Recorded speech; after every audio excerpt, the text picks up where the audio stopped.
Hi, everyone. We are live on the Fablehaven Book Club. My name is Callie Hansen. I am the marketing coordinator for Shadow Mountain Publishing, and I am joined by Chris Schoebinger, who is the Fablehaven developmental editor and publishing director of Shadow Mountain. And so he has a lot of really cool insight about Fablehaven and Brandon Mole that you could ever know. So we're really excited to have him join us today and to be able to talk about Fablehaven now that we've finished the book club. So I wanted to start off with some fun 2021 Fablehaven facts with all of you.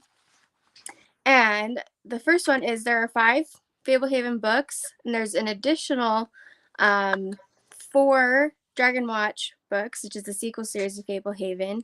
And the sequel, the finale to Dragon Watch, releases this fall, which we're very excited about. Fablehaven has been translated into over 30 languages all over the world.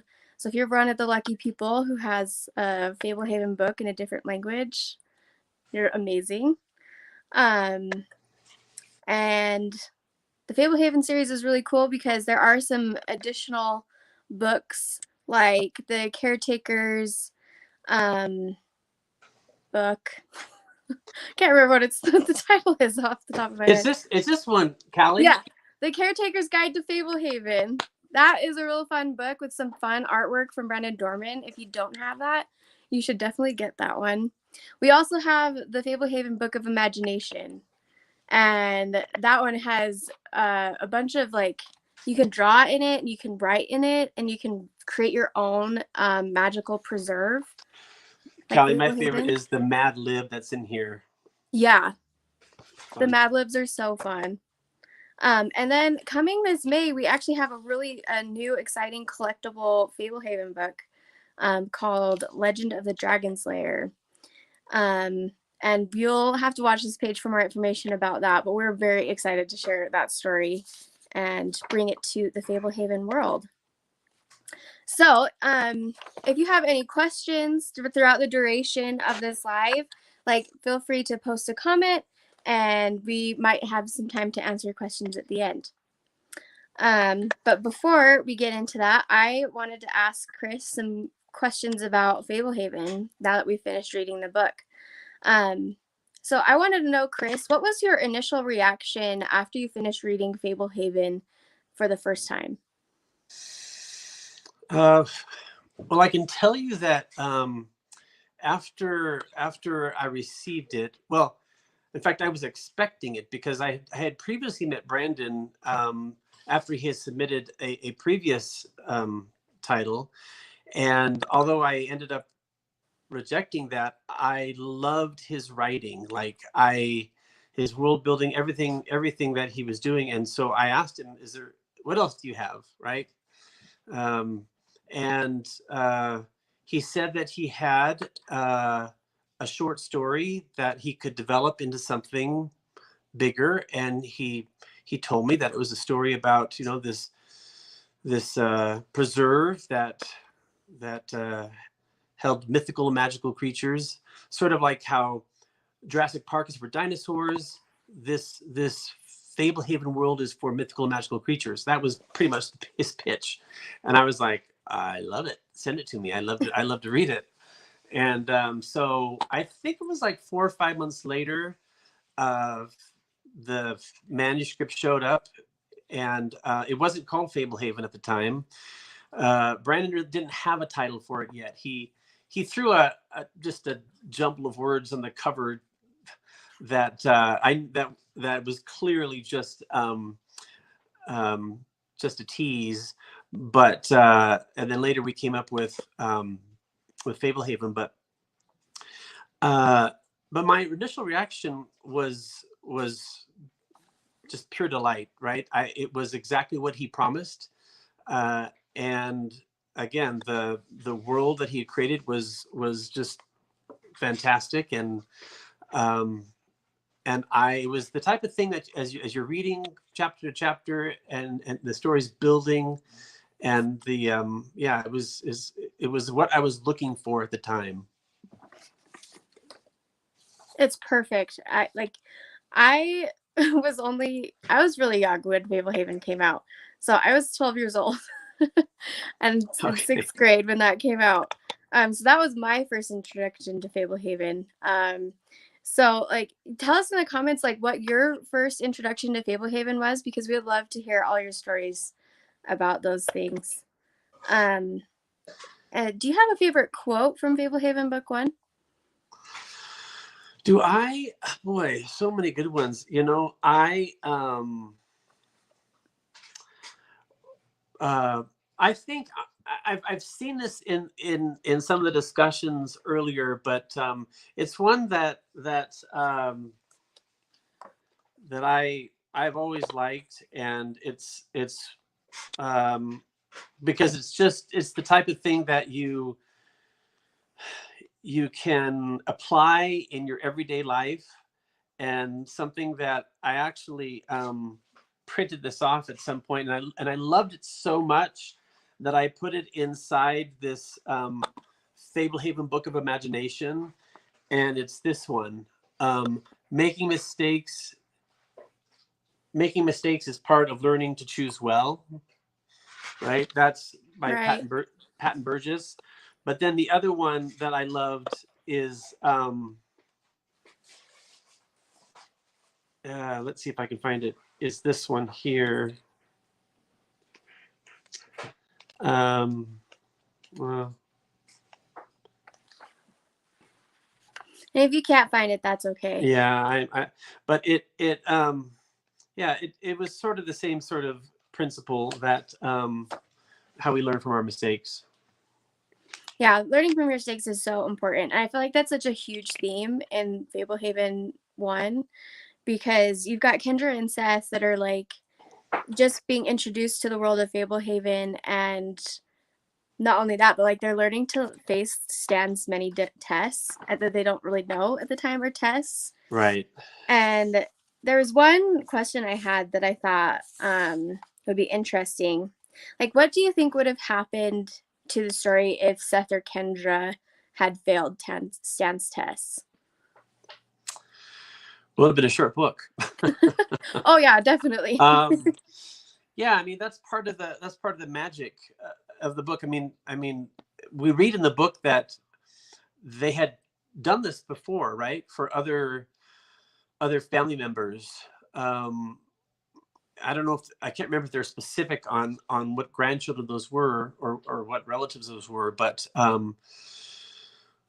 it just shows you that it was, Kendra and Seth were inquisitive enough, right? It's that balance of being inquisitive, having courage, and being willing to take risks, and finding that that message was so integral to the story.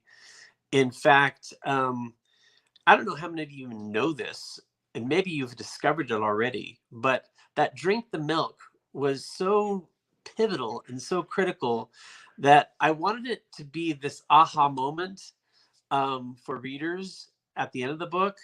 And it's sort of this little Easter egg that on the hardcover version, I think it might be in the paperback too, but if you go to the very, very last page, and if you go down to the very margin of the book, right, it says drink the milk. And so again, it was part of the book that I loved so much that I wanted to incorporate it into the actual physical book of Fablehaven. Had they not discovered it, yeah, honestly, they wouldn't have been chosen as two promising kids who were able to know the secret that Grandpa Sorensen kept so close to his heart. And so it was fate. Those little details in Fablehaven are so fun. I think, like, especially the drink the milk part. I think there's some other little details, like the chapter headings change. You want to talk about Yeah. that? Yeah. I don't know if I don't know how many people know about this, but if you go to Fablehaven and if you're going through from chapter to chapter, uh, you'll notice that the chapter heading is the home of Fablehaven, right? And then, but when you get to chapter 10, which is Midsummer's Eve, if you look closely, you'll notice that that the house now looks different. And in fact, there are specifically three things that have changed to the house. Um, and again, and then that change is consistent until the very end, right? When the brownies come back and they've fixed all the damage after Midsummer Eve, and then the house is back up. But yeah, you'll see parts of the roof are damaged, and some of the windows are broken, and the bird fountain is tipped over in these chapters after Midsummer's Eve. Again, just little, I don't know, these little Easter eggs that the astute reader and observer would have noticed. I don't know. I'd be curious to know if anyone did notice those, but or maybe everyone did, which would be cool. But and then trying to think other things that I loved. I mean, I loved this something we so the for the hardcover the stamped case, right, on here, the established 1711. I don't know. I've always thought this would make a cool like window sticker for the car, right? Oh yeah. So Fablehaven fans will know each other, like you could just put that in the back of your car, like some people do, and people will be driving by. What was established in 1711? We're like Fablehaven, of course. So, but that's another thing I liked, and interesting enough, the cover. I mean, this cover, which I love, one of my favorite covers. I mean, I've worked on 100 or more covers, and I hundreds of covers, and I just love this cover. But originally, we were this close to putting Kendra and Seth on the cover, like peeking into the shack, um, looking into Muriel. And as we were working with illustrator Brandon Dorman, he counseled against it. He was like, you know what, I don't think that's going to be such a good idea. What I think, and I'm so glad he said that, because I think he was completely right. Like making Muriel the star of book one on that cover is it was the right thing to do. I mean, the other thing that's unique about you'll know if you have a first printing of the hardcover, because I don't know if you can see it in here, but there's these shimmering kind of lights behind Muriel in her shack, and that's just an extra coating that the printer put on to make it shimmer like that, which we only did for the first printing. But so that was kind of cool. Those are some way cool things. I didn't know a lot of that stuff, especially about Kendra and Seth. Like, it would have been cool to have them on the cover, but having Muriel there definitely is like super important because she plays such a huge part of the book. So yeah, she's definitely one of my favorite characters. I just think she's such a interesting character, and one of my favorite scenes is when I know it's when Seth, I believe it's Seth and Kendra, are desperate to get their grandma back, and so they decide we'll trade with Muriel, and so they come to Muriel and they ask her, are you willing to trade? And she said, "You want me to trade for a chicken?" And Muriel knows who the chicken is all the time, right? It's like she's so, she's just so devious, and Brandon was just brilliant in his incorporation of Muriel in all things, and so So that kind of leads me to my next question, because in saving their grandma, they end up freeing Muriel, Yeah. and in the end, Kendra's kind of left alone to save her entire family and some other caretakers.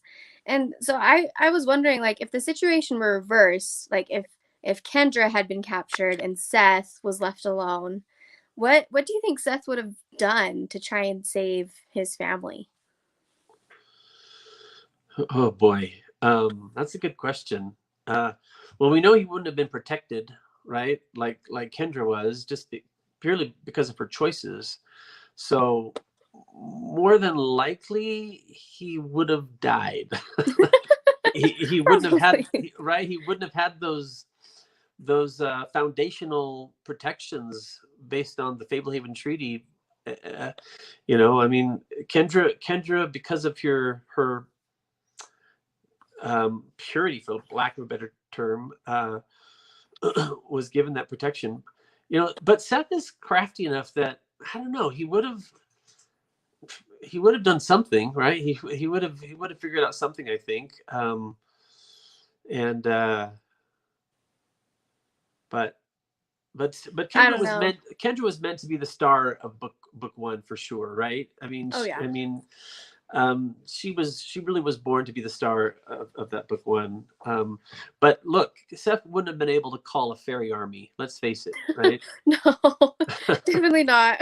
you know, and so yeah, no, that whole scene with Kendra and the end, having to figure out, not only have the courage to get what she needed from the fairy queen, but then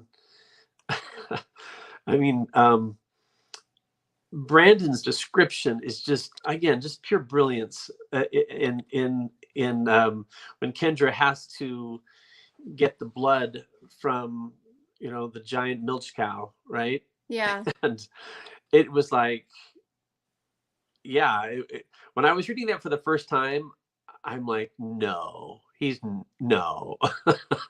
Yep, That's exactly what that's what happened. he's gonna do. And I'm like, it worked. It just worked, and it was, yeah. So So much fun things.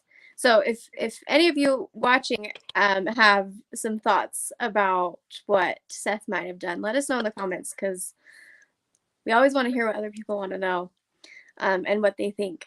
Um, Now, like, as far as like Fablehaven's concerned, like it's grown to be a pretty big series. We're up to um 9 books now, like that are part of the Fablehaven series. That's including Dragon Watch. hmm And so I wanted to know, like, when you first had Fablehaven in your hands and you were ready to publish it, did you know that this would turn into as big of a series as it is? I think every editor is hopeful that every book is going to be big. And so, I mean, after reading Brandon's first draft, I mean, I knew there was a market for it and I wanted to publish it. Um, I mean, it wasn't perfect, but the storytelling was stellar. Brandon's world building pulled me in instantly. And I mean, he created characters that I cared about, and he introduced problems that, had these high stakes. And so, yeah, all the things I love in a children's story were there. And I mean, I'm just one person, but my job is to make those decisions, right? uh, will enough people like this, so this can be profitable? that's the, and i Right. and i thought that I thought, yeah, I mean, I think people will like this. And they did. So but it didn't happen overnight, right? It was, I mean, Brandon, bless his heart, I mean, he beat the pavement. He toured like crazy. um and it was school by school, student by student, city by city. And this happened, year after year. And every book in the series just sold a little bit more, right? And which is a little bit odd for a series. But again, that's just, I think a lot of that is a direct reflection of Brandon and the word of mouth that was created because Oh of yeah. the series. Yeah, most definitely. So why do you think Fablehaven's like resonated so strongly with so many people like all over the world? Hmm. I think what's attracted a large audience to Fablehaven, again, starts with Brandon's world building. And I mean, think about your most beloved, the most successful fantasy books in children's literature, right? You're thinking, right? Harry Potter, Oh yeah. Chronicles of Narnia, Percy Jackson, right? These, just to name a few. So I think there's something, and when you include Fablehaven in that group, there's something that each of these series have in common. And to me, it's a familiar fantasy world and familiar fantasy characters and Yeah. creatures, right? And I think there's, again, I don't know if that's what Brandon was going with from day one, but that familiarity uh, was able to connect with readers quickly. You didn't have to explain to anyone what a centaur was, right? You didn't have to explain to anyone what a witch or a dwarf or a um, you know, so many of these mythical and magical creatures that we've known forever. It feels like, but so you start with that, and you all of a sudden have this, this familiarity that people are like, oh yeah, I like those things, just inherently, I like those things, and then he paints this new like story and world using these familiar characters in this familiar fantasy world. And it was again, it was such an easy hook. um where have all the creatures gone that we've heard about? Well, they're not gone. They're in these magical secret hidden preserves. And so Right. yeah. And it's totally cemented in reality. So it's something you could turn around and you could go to your grandma's house, your grandpa's house, Yeah. and it would feel like there's magic there. Yeah. And I feel like a lot of people can relate to that. Right. I think so too, and I think again, Brandon created these. I mean, he created this sibling relationship, right? Kendra and Seth, that in many ways were like a lot of our readers, right? People could see themselves either as Kendra or Seth, right? Yeah. And so and they were cheering for them, and then he added this cast of characters that that is again it's the kind of cast of characters that really would create and make this great movie, this great franchise, right? And Mm-hmm. I mean, two of my favorite are the Satyrs, Newell and Doran. And I mean, they're the comic relief. That's what Brandon is brilliant for too. Like, right, he'll keep you on the edge of your seat, with something that's just happening, and then he'll know exactly when some the comedic timing is necessary, right? To like, okay, we've done this much now. Now we've got to go into to lighten the mood, and even even Seth, in these dire moments, Brandon was able to weave in just the right thing that seemed natural for Seth to say, that would like um just put a smile on your face, but doesn't feel forced, right? In a dire situation. And so again, it almost sounds easy, but it's not. It's incredibly difficult. And authors who figure it out, like Brandon, I mean, have been able to just build upon that. Oh yeah, no, it's amazing what authors are able to do with their imagination. Um, so Tiara, and forgive me if I'm saying your name wrong, but she says, I really want these books to be movies and directed by the same person who did Harry Potter, which Yeah. made me think, if Fablehaven were to be made into a movie or a TV series, like what's the one scene that you couldn't wait to see come to life? Oh, wow. Well, in book one, uh, I mean, who doesn't want to see from, on the big screen, the day that Kendra and Seth drive up through the gates, right, and see the house for the first time, right? I mean, we all can picture it. We all can. I mean, in some ways that's Hogwarts, right? I mean, that Fablehaven house is in many ways that safe place for all of us. We're protected. We're safe inside this protective treaty, this magical barrier. Um, and so yeah, so for sure, just seeing the Fablehaven house, and being able to see, I mean, all the details that you might find.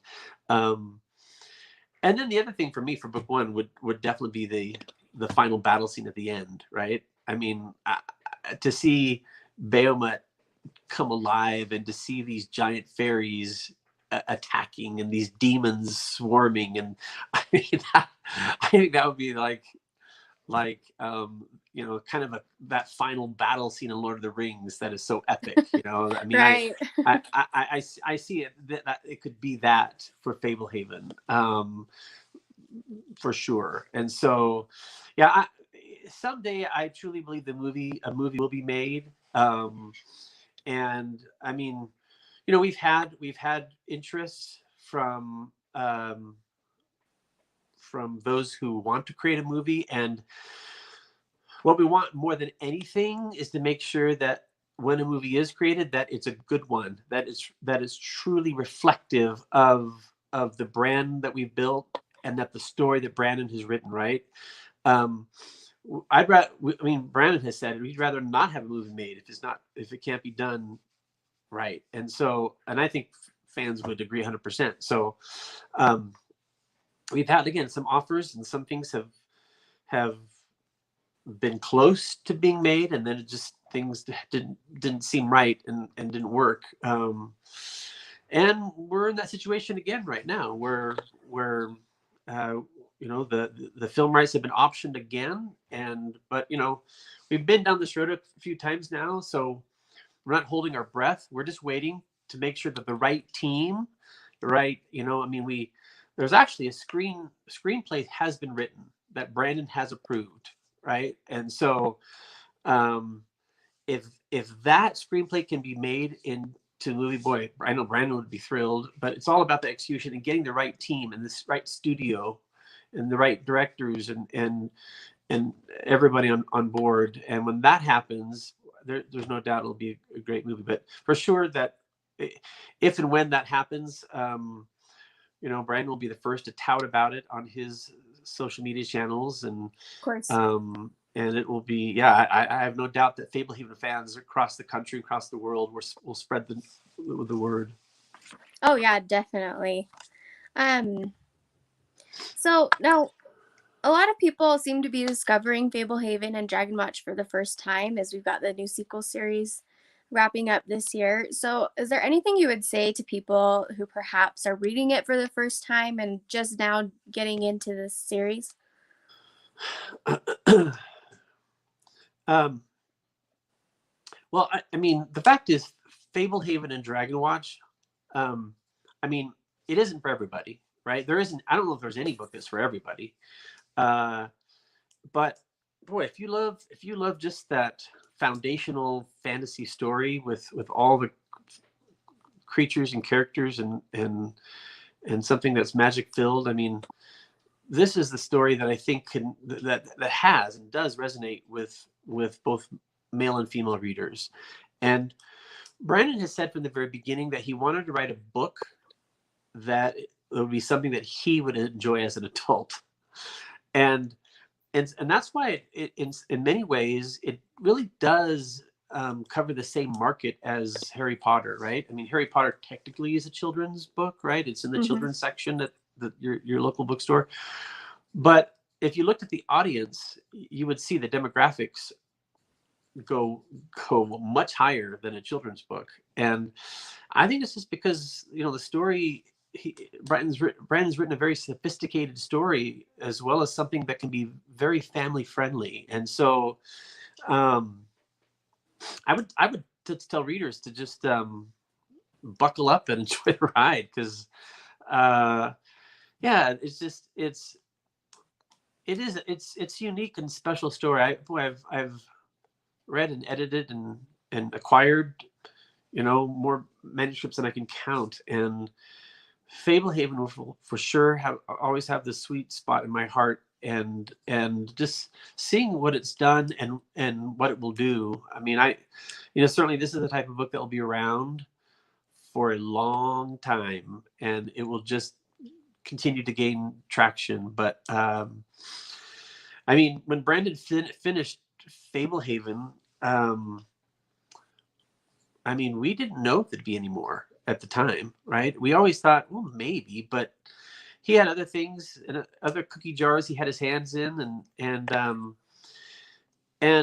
so, but honestly, it was the fans that kept coming back saying, "Are you going to do any more Fablehaven?" I mean, it was probably one of the most popular things Brandon heard at all his events and signings that he went to across the country, and to the point where we finally said, we probably need to have a serious conversation about this.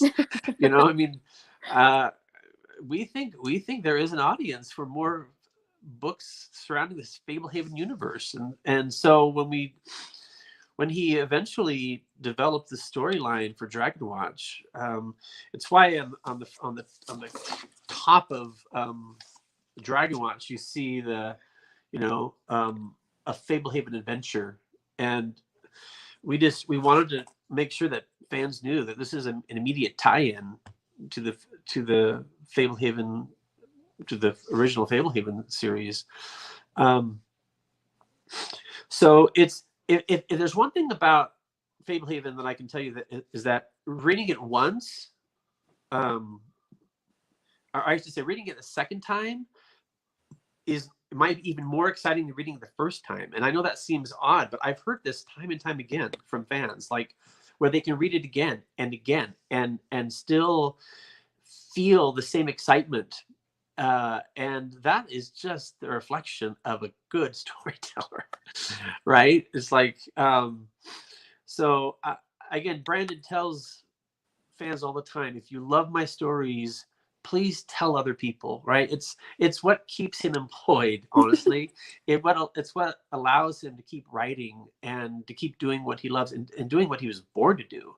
I mean, I mean, he is so gifted, and I'll give you a little more insight into Brandon. Like, I've worked with countless numbers of authors, and I have never seen an author who keeps everything in his head. Like, he takes no notes about his stories, right? I mean, most authors are keeping a log, or keeping some sort of outline of some kind, right? Yeah. To keep things straight, right? If Brandon has that, I've never seen it. I mean, I've spent just countless hours. There's never any notebook. There's never any pencil to paper. It's. I mean, we'll talk about the next book in the series. Okay, and he'll like start to talk through what he's thinking about, and we'll brainstorm. And oh yeah, that's a good idea. Or what about this? And I'm like, oh yeah, that's good. And I'm like, are you going to take any notes? Because I don't even remember we talked about an hour ago. And he goes, no, it's all here. I'm like, okay. And like, I mean, that's just a sign of, I don't know, genius. I mean, I don't even know how to explain it other than he's just a special author who has this ability to compartmentalize ideas, sort through them, and he will simmer like on a book. Like he's been simmering on book 5 of Dragon Watch for years and years. Like, it's just been simmering in here and thinking, and somehow he's able to like wall it off. So when he goes back into that room in his brain, it's all still there. Again, that's maybe other people can do that, but it just like that's just really sort of savant level writing.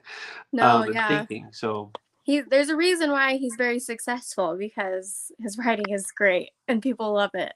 So, now in Fablehaven, I'm looking in the wrong one. There's a promise at the beginning that none who enter will leave unchanged. Yeah. And I wanted to know, like, how has that been true for you? And for people watching, you can let us know as well. Like, how has Fablehaven changed you? Well, first and foremost, it's changed me just because of my relationship with Brandon. Like, you know, you wonder if authors are as good and as nice and as unassuming as you hope they are, maybe as you think they are. You know, and Brandon is in his core, he is just good. You know, yeah. I mean, obviously no one's perfect, but you know, Brandon writes about good and evil, right, all the time. That's what his books are all about. And what's changed me the most is just watching him and seeing him develop these stories, and just you know, just the I don't know, just how much he truly appreciates his fans, uh, and just values this opportunity he has to be a writer right now. I mean, this has been his dream, right, for forever. And there may be writers out there that are thinking, "Gosh, that's my dream too." And to that, I would say, keep writing. Like, boy, um, you know, Brandon had some unique opportunities in his life that allowed him to keep writing. But I think if we're passionate about writing, that we'll find windows and we'll find time to do what we love. And let's face it, Brandon was rejected countless times,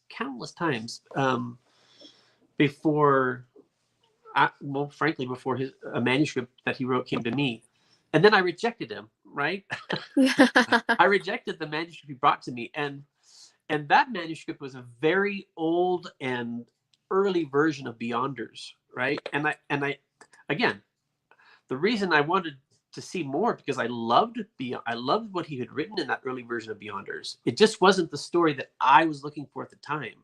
Like, to launch Brandon, I wanted something a little bit different, right? And I asked him what it was. So that's another tip for writers: is always have plan B in your back pocket, right? Because you don't know when a publisher and editor is going to say, "What else do you have? I like the writing, but what else do you have?" So if you're stuck on one story, and do you feel like that's the story, then I would say just make sure you have a plan B. But I don't know. I think that's really, for me, that's what's changed me the most. Just not just the stories, but the author behind the stories, who is as good as they come. Of course. It's amazing what Fablehaven has done for me and for you. Like, I was in 6th grade when Brandon came to visit my school, and I learned about Fablehaven and we read it. And so I feel like I've come a little bit full circle in my own career, being able to work with him more directly on things like that. So as we're wrapping up, my last question. Now, I wanted to know if you were able to reveal the title for Dragon Watch Book 5. Yes, Brandon has officially signed off on the title, and that is Return of the Dragon Slayers. So we learn in in book 4, if you've read book 4, and if you haven't, I won't spoil anything on Dragon Watch, but in book 4 of Dragon Watch, you will get to learn about the first Dragon Slayer. That's all I'll say. But Dragon Slayers become incredibly important in the last volume of the Dragon Watch series. And the other thing that I think is really fun is the book coming out in May called Legend of the Dragon Slayer, which there's absolutely no spoilers in that book. So it's really a storybook, an illustrated storybook that features the story and legend of the first Dragon Slayer, and then introduces you to the 5 Dragon Slayers that will be introduced later. But again, there aren't any spoilers. This is just very surface, 30,000 feet stuff, but still such a fun book. And for those that are just huge fans, you'll just love the dozens of new illustrations from Brandon Dorman, and features this detailed map of the Kingdom of Salona in the book, and just reveals the enumeration of Dragon Slayers throughout the Fablehaven and Dragonwatch series, including Patton Burgess, which we get comments all the time about as well. Like, when are you gonna do a series on Patton Burgess? So I don't know, maybe someday down the way, after Brandon gets some of these series out. But yeah, so that's the title, Return of the Dragon Slayers. Oh, that's so exciting. We can't wait for that book to come out this fall. Thank you for sharing that with us, and thanks for joining with me today, Chris. This has been great. Absolutely. I'm glad I can join, and I just cheer on all the Fablehaven fans out there that are reading, and new ones and old ones, and I just look forward to reading book 2 with everyone again. Me too. We're about to get started on reading book 2, actually. And let me just share the calendar with you. So this is our reading schedule for book 2. So today is February 1st. Go ahead and get started on reading chapters 1 through 5. We're still going to be doing discussion questions at every Monday, and at 8 a.m. right here. And we might throw in some little fun stuff from Brandon and from the publisher in there.